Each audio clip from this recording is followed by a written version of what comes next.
L'chaim, l'chaim, good Yom Tov. L'shana tova, b'limud v'darkei ha'chasidus nikosev v'neichosem. L'chaim.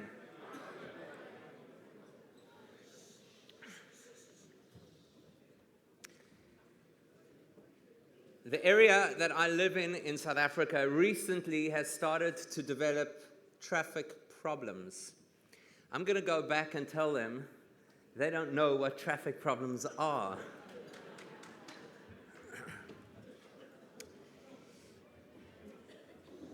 I read a story the other day from Rabbi Simon Jacobson. The story is related by a Holocaust survivor. He tells the story. He was 11 years old at the time. He was in Auschwitz when the story happened. The story happened on the day that his father passed away in the camp. He never found out how his father passed away. He had been very ill. He was never sure if he had succumbed to the disease or something less straightforward. And on the same day, he says it was just shortly before they were liberated. He says at that stage, they had completely lost track of what day it was, what date it was, what time of the year it was. It was just simply a matter of survival from one day to the next. And when he returned to the barracks and discovered that his father was no longer there, he describes that there was one man, an older man, who he had often seen speaking to his father. And this older man came over to him to try and offer him some consolation. And this man said to him, "You should know that tonight is Hanukkah." And that spoke to him, that galvanized him. And as this 11-year-old child, he suddenly decided that to make meaning out of his life, he needed to arrange to light the Hanukkah menorah that night. So he went, and for some reason, I guess maybe as a child, I'm not sure exactly how, but he managed to get some oil from there was a little factory or something. He managed to get some oil, the oil that they use for lubricating rifles. And he brought this oil to this older man, and they together went and they cut strips of material, and they were going to make a menorah that night. The only thing is, of course, they had to find somewhere to ignite the menorah from. And he scouted around and he discovered that there were some glowing embers from a leftover fire at the one end of the camp. And so he decided that just as it would start to get dark, he'd run over and he'd ignite one of the pieces of material, bring it back, that would light the menorah. He was so excited about it. It was something to live for. And so as dusk fell, he crept along the side of the camp. He was about to light this little piece of material when one of the camp guards caught him. And the guard began to scream at him, yanked away these pieces of cloth, followed him back to the barracks, discovered the oil, confiscated the oil. And he was zerbrochen, he was heartbroken, he was finished. The one thing that he had hoped to do, and it was now snatched away from him.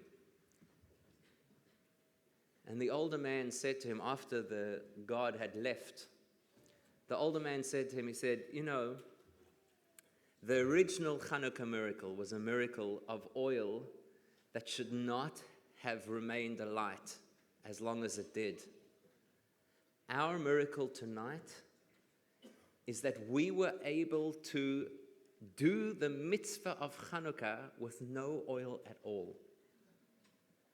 Because you can be sure that the effort we invested and the risk that we took and the love that we showed for that mitzvah, you can be sure that in Hashem's eyes we lit a menorah here tonight." And he said to him, "I want you to keep this in mind. And one day when we get out of here, tell the world that it is possible to light a menorah where there is no oil and where there are no wicks." And sure enough, they were liberated not very long afterwards, but this old man did not survive to see it.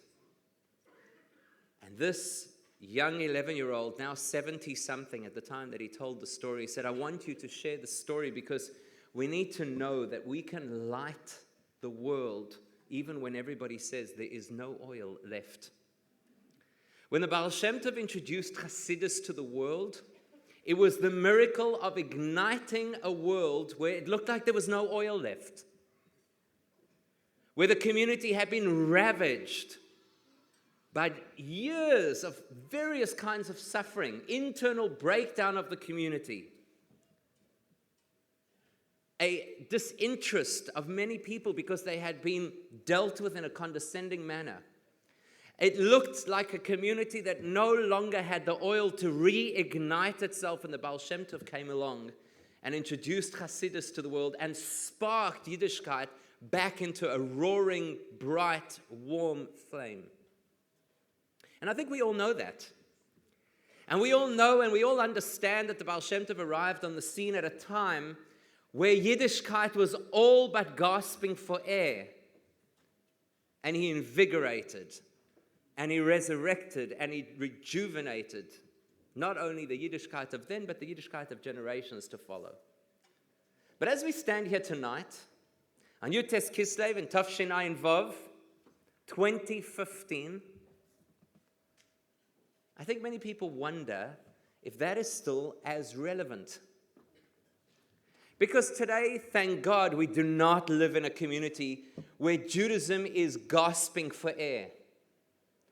We're not at a stage in our history where the communities are dissolving under threat. Most Jewish communities today live in freedom. Most Jewish communities today have vibrant shuls, yeshivas, schools. I mean, you can go anywhere in the world and you can find a community. You can find, if nothing else, you can find a Chabad house. We are witness to the greatest Baal Tshuva movement ever in history.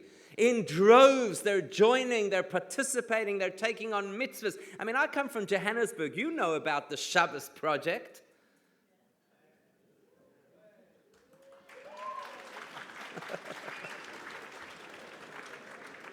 Is it still as relevant? There are multiple organizations in today's world who reach out to Jews, who educate, who teach, who are involved in outreach. Is it still that Chassidus is that integral to the future of the Jewish people, to the future, in fact, of the world?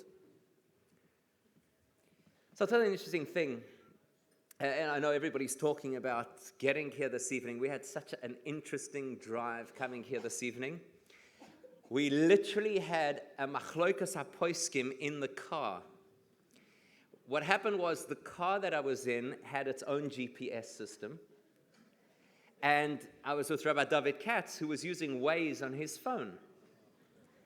And there was a very big machlokas going on between the two GPSs. Literally, I'm not even exaggerating. There were more than one occasion where the one said turn right and the other one said turn left. Literally, like that. And it reminded me of that saying that many a long journey began with the phrase, I know a shortcut.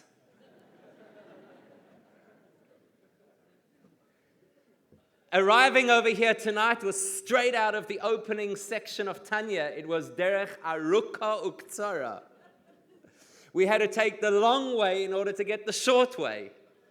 I don't know the names of all the different circles that we avoided over there, but wherever the big problem was, Waze, thank God, told us to trust the Israeli technology to get around it. It was geographically longer, but it was practically shorter. The long, short way, derech haruka ukitsara. That is probably one of the most descriptive ways to define Chassidus, and particularly Chassidus Chabad. The longer, shorter way.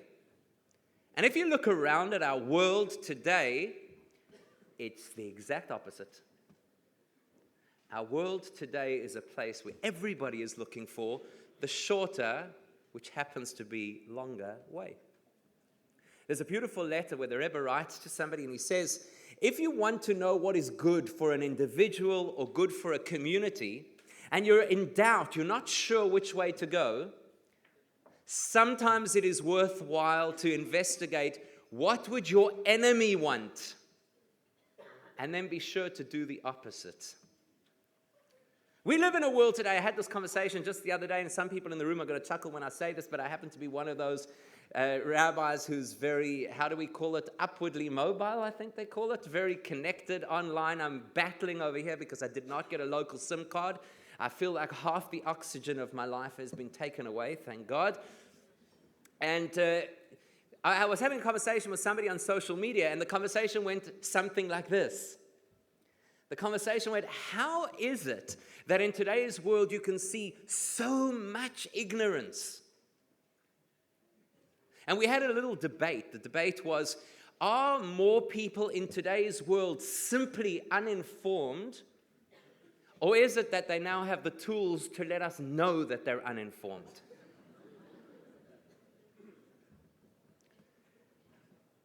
Because in today's world, everybody knows something about everything, but nobody knows anything about anything.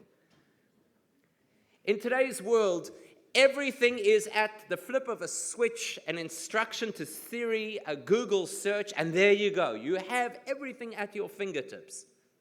In the old days, they used to say that the sign of great achievement is somebody ashrei misha ba lekan v'talmudoi biyadoi. Praised is the person who arrives in heaven with his study in his hand. Today, everybody has talmudoi biyadoi. At the flick of a button, we have access to untold information. I remember the old days. You used to do research for school and have to go to the library and look through in alphabetical order until you found the correct volume of the encyclopedia and then pull it out, and you had to get to the right page, and then you had to write notes and take it home because there was no other way to record the information. You tell this to today's children, they think you've lost your mind. Access to information. We live in the information age. Mal'a ha'aretz information. The world is consumed, covered with information, too much information. They even have an expression for that, TMI.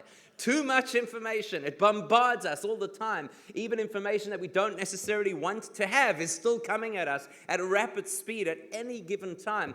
And so the result is that in today's world, people know less and less about more and more. I was once speaking to a person who lectures in Columbia University on memory. And he argued that the first breakdown of human memory was when we learned how to write. Well, what about now? Think about how many telephone numbers you used to remember. And think how many telephone numbers you remember today. We don't have to remember anything because we just have to know how to look for it. So what happens is we live in an age of information, not necessarily an age of knowledge. It's a superficial world that we live in.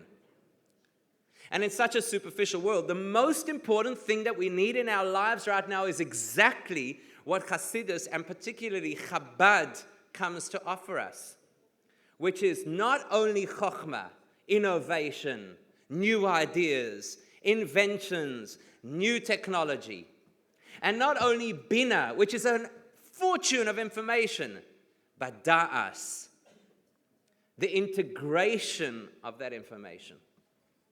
Da'as, to take things from the theoretical to the real, the translation of what we know in theory to what we feel and experience in practice. Bina is knowing that a stove is hot. Da'as is that you would never place your hand on it. In a society that's becoming more and more about generic, generalized knowledge, Chabad is much more relevant today than it ever was. Because it is the only system still standing that teaches us to integrate what we learn into who we are. You know that in the old days, I'd never met anybody who could do this. I'm sure some people in the room had.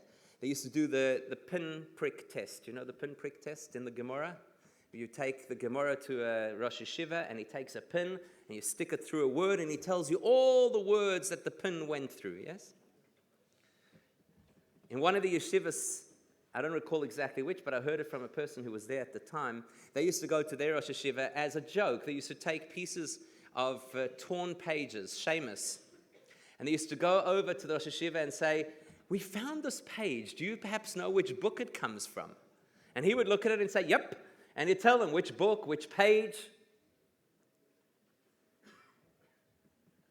But that doesn't necessarily tell us that the information is integrated. When people are wise, when people are learned, that does not necessarily guarantee that the things that they learn are in fact the way that they live. The objective of Chassidus Chabad is that whatever we learn should become how we live. Last year, I had the opportunity to visit a friend of mine who has the Chabad house, or it's not even called a Chabad house. It's an institution in Flatbush, New York. Now, anybody who's familiar with Flatbush will know that it's a religious area. It's a frum area. What do you need a Chabadnik there for? We're not short of rabbis, that's for sure. And he's got this magnificent institution over there where from religious Jews who had never been exposed to Chassidus come and study Chassidus with him. So I was able to go to an event that he had last year, Rosh Chodesh Kislev. It was fascinating. What he did is he took about 25 young guys, successful people, frum people, learned their whole lives in various yeshivas, and they had completed their first ever mimer. They learned a full mimer, a full discourse from the Alter Rebbe. And it happened to be, for those who are familiar, it happened to be the mimer Mayim Rabim, which talks all about the challenges of earning a living and how to keep your head above water when the rest of the world is in liquidation. And at this event, he went around the table and he asked the guys, "Tell me, what did you learn from this mimer?" He went around the table. It was one of the most incredible scenes I've ever witnessed. And each one was saying, "Well, I learned this and I learned that." And then they had a whole debate between them, what really is the chiddush of the mimer. It was really interesting to watch. And one fellow summed it up beautifully. He was the last person to speak. And he said, "I own a panel beating business. And the other day, I fixed somebody's car. It cost a lot of money. And before he came to collect it and to pay for it, one of my workers smashed it again. And I was ready," he says, "I was ready to kill him. And then I remembered the mimer we learned, Mayim Rabim. And I recognized that whatever challenges we have in Parnassa, in earning a living, that's only there to help us to grow our trust in God and to help us to connect to Hashem on a deeper level." And he says, "For the first time in the history of my business, I did not lose my cool at a loss of money." That's da'as. That's integration of ideas. People often ask the question, well, what would the world look like without Chabad? I ask the question, what would the world look like if we rolled out Chabad fully? If we were teaching successfully da'as to everybody we encountered? If we were actually getting people to integrate the things that they learn into their lives in a deep and a meaningful way, that would be hafatzas hamayonos. That would be spreading the well springs of Chassidus. And it makes me wonder, and maybe some of you have wondered the same thing, do we sometimes, as Chabad, do we sometimes sell ourselves short?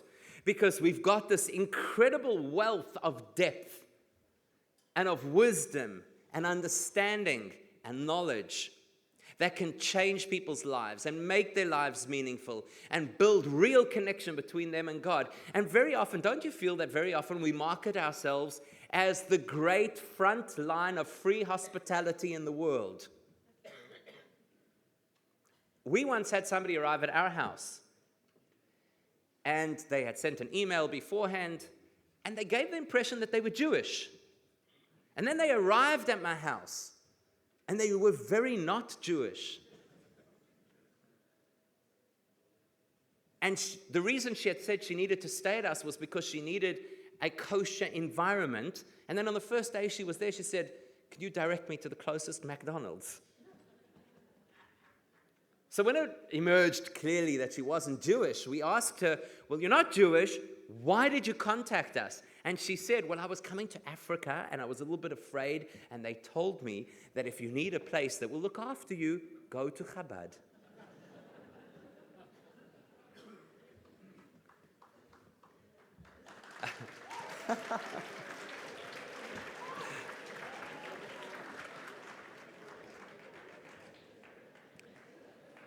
You're clapping too early. We now don't allow anybody to come to us until we know exactly who they are. We do background checks and you go,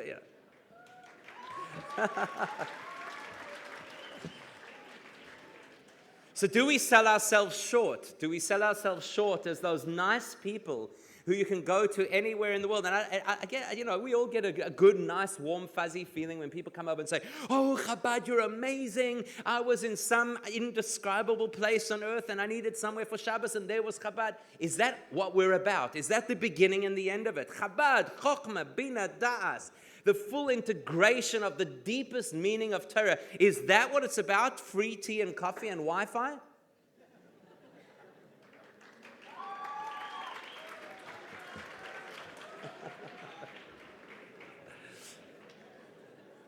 This is starting to sound like an American crowd.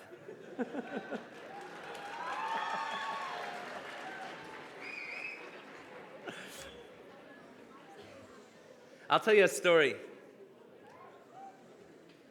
A number of years ago, I visited a shliach. He's a very, very special man, a Baal Shem Yid. Some of you in the room will know him. His name is Shlomo Weiner.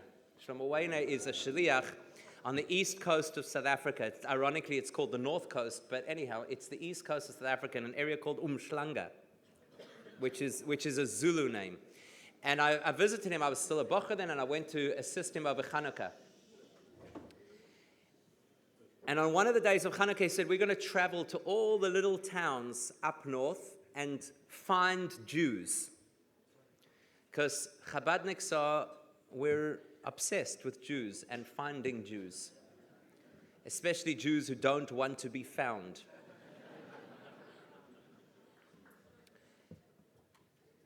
And so we were going up north, and he had a list of people. In this one town, we were going to visit this person. In the next town, we were going to visit another person. We got all the way up to a place called Richards Bay, which is this huge harbor town, massive harbor. And he had 3 people on the list to visit over there. One was a Jewish woman married to a non-Jewish man who had a little shop, and some other person I don't remember. And the third person we were going to track down was an Israeli, because he had heard that there was an Israeli in Richards Bay. And I thought, okay, if we're going to find this Israeli, obviously you know where he lives. He says, yes, I do. He lives on a boat. There's obviously no address on a boat. So I said, how are we going to find him? He's on a boat. How are we going to find him? He says, no, don't worry. I know where he works. Reminds me a little bit of the story Rabbi Greenberg from Shanghai once told at the Kinas HaShluchim. He said when he was on his way to Shanghai, right at the beginning, he sent a message to the Israeli ambassador, can you please send me a list of all the Jews who live in Shanghai? The ambassador immediately responded, here's the list, me. A week later, Rabbi Greenberg sent him a list of 30 Jews living in Shanghai. He hadn't even got there yet. So, Shlomo Weiner knew where this guy works. He didn't know where he lived. He lived on a boat, but he knew where he worked. Where did he work? In a place called Al-Yusaf. That's Aluminium, South Africa. It is a gargantuan aluminium production plant. It is massive. It has security like any major prison. So we arrive over there, and it's all the tall watchtowers and double gates and electrified fences and security guards with guns. That could be a private home in South Africa. But and we come to the gate, and we say to the guard at the gate, we're here to see somebody who works here. So he asks the obvious question, who? So Shlomo says, he's an Israeli. So the guard says, does he have a name? So Shlomo says, yes, I don't know his name. Okay. Do you know which section he works in? They tell us there are 10,000 employees over here. Do you know which section he works in? We said no. So the guard says, well, if you don't know his name and you don't know which section he works in, I cannot let you in. And now we tried to negotiate, didn't work. Headed out, Went to the next person on the list, who was this woman married out of the faith, went to her shop, gave her, it was just before Hanukkah, we gave her a little menorah and candles and a couple of brochures, walk out into the parking lot. As we're packing everything away in the car, what do we hear from across the parking lot? We hear, Shalom Chaver! Guess who's there?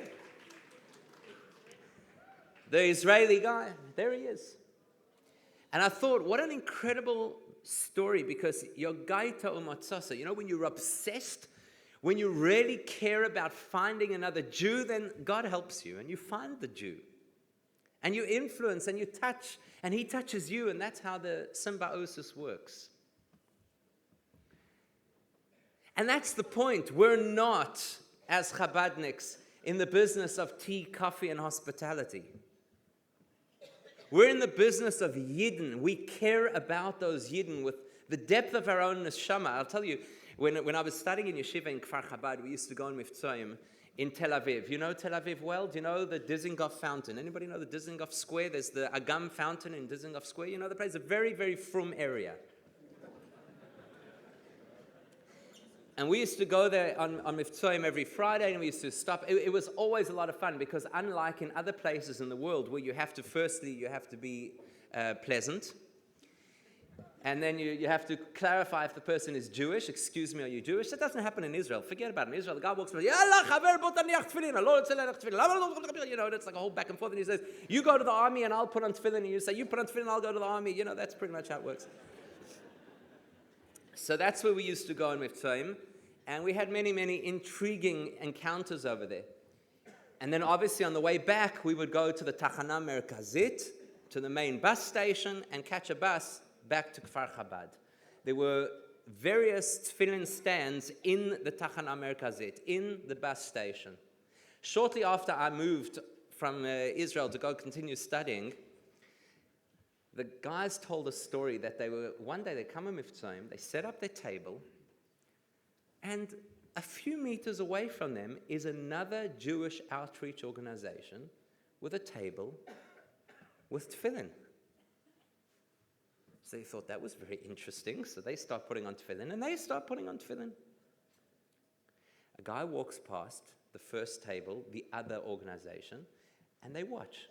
They go over to him, would you like to put on tefillin? He gives them a real Israeli no. And as soon as he's put them in their place, he makes a beeline to the Chabad table and says, Ani rotze laniach tefillin.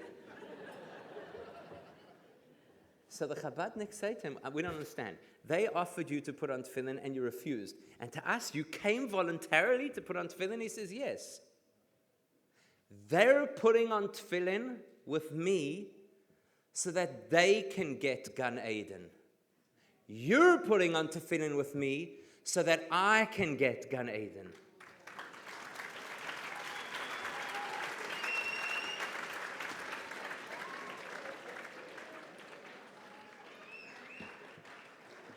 We're not selling ourselves short when we portray Chabad in the world as caring for Jews. That is da'as. That is the integration of the principles of Torah in a real, down-to-earth, day-by-day fashion. When the Rebbe accepted leadership of Chabad, he announced that there are three, as the Zohar puts it, intertwined loves, and you cannot have the one without the others. Love of Hashem, love of Torah, and love of your fellow Jew. How do you know that you have love of Hashem and love of Torah? When you will do everything for love of a fellow Jew. And that's the paradox of Chassidus. That's the paradox of Chabad. The same Chabad that is about the deepest philosophy, the deepest elements of Torah, the da'as, the integration of the most mystical, most spiritual, paradoxically is the same Chabad that is about running out in the middle of the night to help a person with a kosher meal in some crazy place on earth. Or to let their parents get hold of them on the phone when there's been some minor or major disaster. It's the same Chabad. It's a paradox. It's the paradox of living in the depth of philosophy at the same time as you live in the practicality of how you deal with another person. And that's why we need Hasidus Chabad now more than ever, because we live in the most paradoxical times ever in history. We live in a world of democracy, a world of absolute freedom, at the same time as we see horrible genocide and violence. We live in a world of information overload, at the same time that we see the most appalling ignorance. We live in a world where there is access to everything that can enlighten us, and on the flip side, all the overwhelming evidence of how empty the world is, and yet everybody battles to follow what's enlightened and is attracted to what's empty. In a world of paradox, in a world of confusion, we have an approach within Judaism that works within the paradox to help us escape the confusion. It's the paradox of living with the mayon, the source, the wellspring, and at the same time living in the chutzah, in the outside. Not having to corral ourselves into a protected environment to preserve Judaism, but to be confident enough to go into the world with a message that is unadulterated. And I think that's what boggles everybody's minds about Chabad. You know, you often ask people, they can't work us out.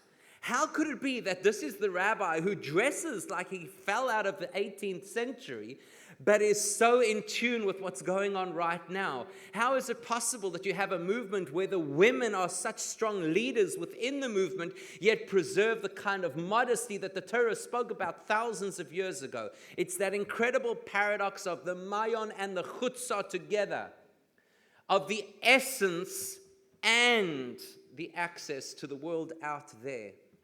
That's what Hasidus Chabad is all about. It's about being able to grab the deepest essence of God by studying the deepest essence of His Torah to ignite the deepest essence of our souls, so that we can touch the deepest essence of the next person's soul, even at the time that that person is living a lifestyle that is just so foreign to what you would assume a Jew should be doing. I have a fellow in my shul who tells the story with a lot of nachas. Fellow comes to his business for a meeting, walks through the door, and my friend says to him, listen, before we begin the business meeting, you need to put on tefillin. And then he says, with this mischievous smirk on his face, he says, it gets them every time. No yarmulke, and I'm getting them to put on tefillin. So he says to me, the guy says, listen, I would love to put on tefillin, but I cannot because I'm left-handed. He says, and that's when I pulled out my second pair of tefillin for lefties. And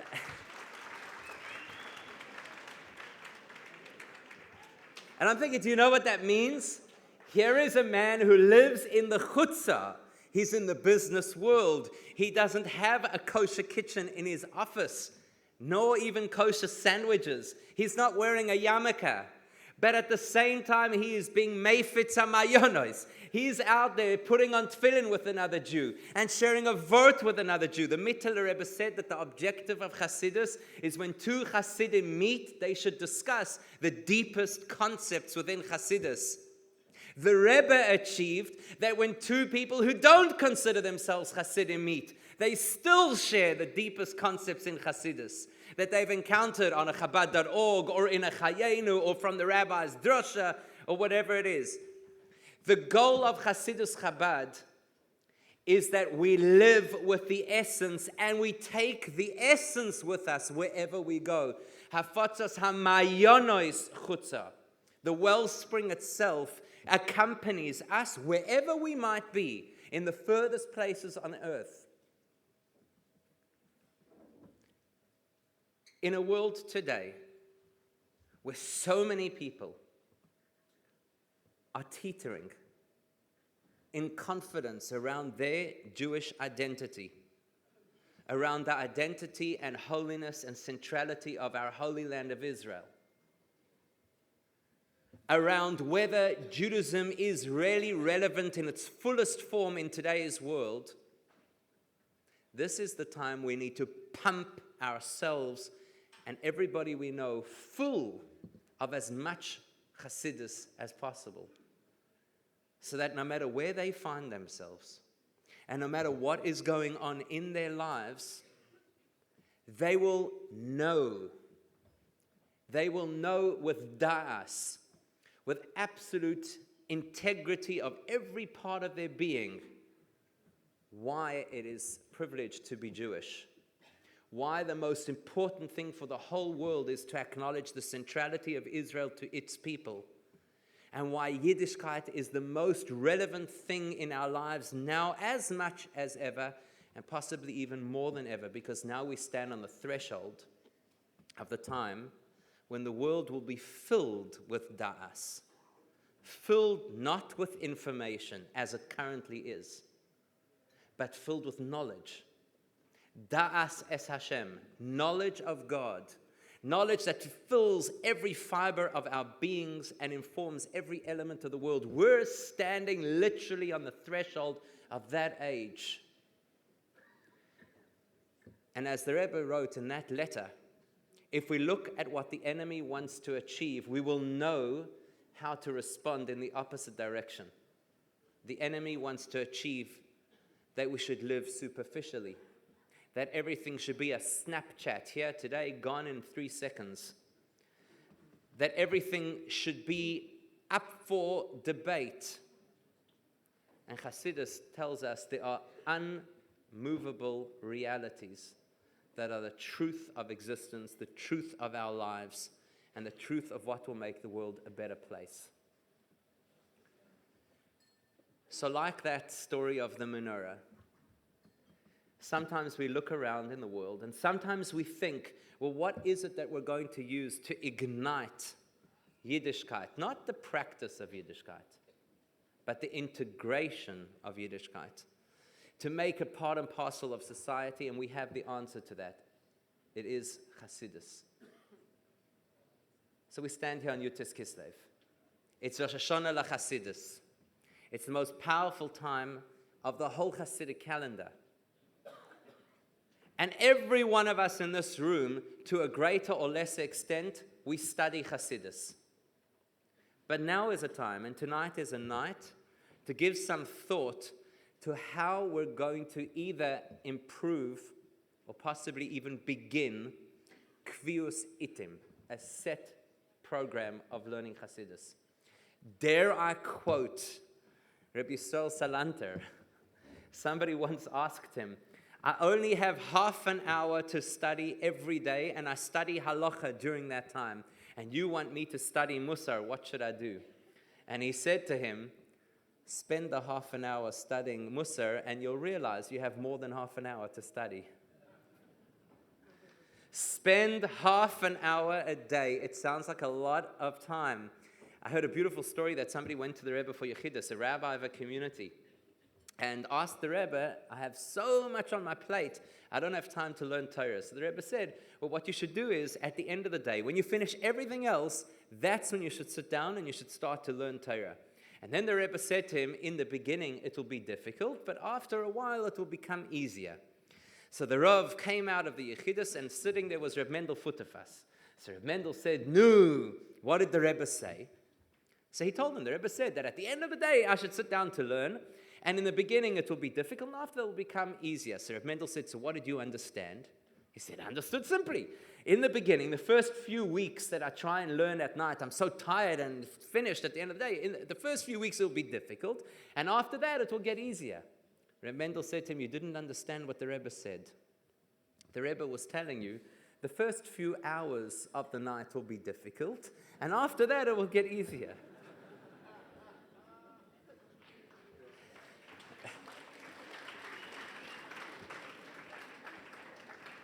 It sounds a tremendous amount to undertake half an hour of Chassidus a day. For many people, that's a lot.